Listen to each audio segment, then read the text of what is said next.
শক্তিশালী ভূমিকম্পে পূর্ব আফগানিস্তানের কুনার প্রদেশে নিহতের সংখ্যা বেড়ে ৫০০-তে দাঁড়িয়েছে। এই সংখ্যা আরও বাড়তে পারে বলে আশঙ্কা করা হচ্ছে। ক্ষতিগ্রস্ত এলাকায় উদ্ধার অভিযান চলছে। সর্বোচ্চ সম্পদ কাজে লাগানোর চেষ্টা করছে কেন্দ্রীয় সরকার। আরও জানাচ্ছেন সঞ্জিতা সিলভিয়া। রিক্টার স্কেলে ৬ মাত্রার এই ভূমিকম্প আঘাত হানে রোববার রাতে। গভীর রাতে যখন অধিকাংশ মানুষ ঘুমিয়েছিলেন, ঠিক তখনই কেঁপে ওঠে আফগানিস্তানের মাটি। জালালাবাদের পূর্ব উত্তর পূর্বে ২৭ কিলোমিটার দূরে এবং ভূগর্ভের ৮ কিলোমিটার গভীরে এর উৎপত্তি হয়।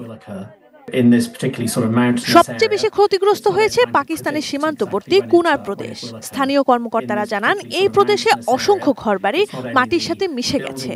এখনো অনেক মানুষ ধ্বংসস্তূপের নিচে আটকা পড়ে আছে বলে আশঙ্কা করা হচ্ছে। দুর্গম পাহাড়ি এলাকা হওয়ায় উদ্ধার কাজে চরম বেগ পেতে হচ্ছে কর্মীদের। ভূমিকম্পের আরো ১৩টি কম্পন বা আফটার শক অনুভূত হয়েছে।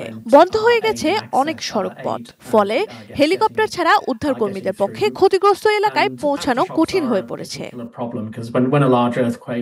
আন্তর্জাতিক সংস্থাগুলোর কাছে জরুরি সহায়তার আবেদন জানিয়েছে তালেবান সরকার। তাদের সীমিত সম্পদ দিয়ে এই বিশাল বিপর্যয় সামাল দেওয়া কঠিন বলে জানিয়েছেন তারা। একদিকে ভূমিকম্পের আঘাত, অন্যদিকে জরুরি ত্রাণ ও চিকিৎসা সরঞ্জামের অভাব। সব মিলিয়ে এক গভীর মানবিক সংকটের মুখে পড়েছে আফগানিস্তান। আফগানিস্তানের এই অঞ্চলটি টেকটনিক প্লেটের সংযোগস্থলে অবস্থিত হওয়ায় প্রায়ই ভূমিকম্পের শিকার হয়। Sanjita Sylvia, desk report, ATN news.